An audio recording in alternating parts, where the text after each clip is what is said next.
Јас не би сакал да шпекулирам во однос со роковите, како што веќе видовме и во јавните медиуми.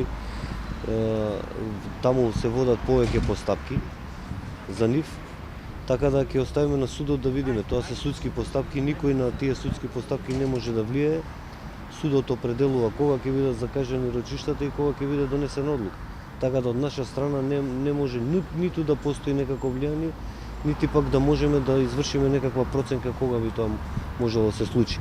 Меѓутоа, со оглед дека во медиумите имаше истакнато дека од извори во Министерството за правда постоела можност да бидат вратени до март, ќе чекаме да видиме што ќе се случи. А има ли можност да се суди тука за пасошите? Да. Тоа има некаква иницијатива за тоа? Според мене нема можност да се суди.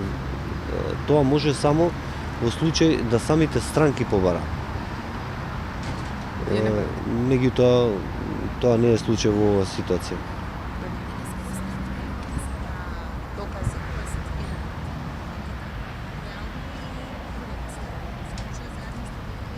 Тоа ги поднел таа листа на докази ги поднел колегата Миле Петровски, така да ќе треба него да го прашате. На претходното рочиште поднесувавте исто листи со Да, докази, да, господинот да, Мјалков. да, поднесува. Да? Точно. Тоа се документи, односно докази кои ќе бидат изведени во текот на поставката и јавноста ќе биде запознаена со каква содржина се и на што се однесува. На жалба поднесовте веќе за екстрадицијата во Атина и има нешто Да, конкретно? жалба е поднесена, се уште немаме добиено датум. Што казав, последниот пат исто беше одложено не рочиште, него средба требаше. Да.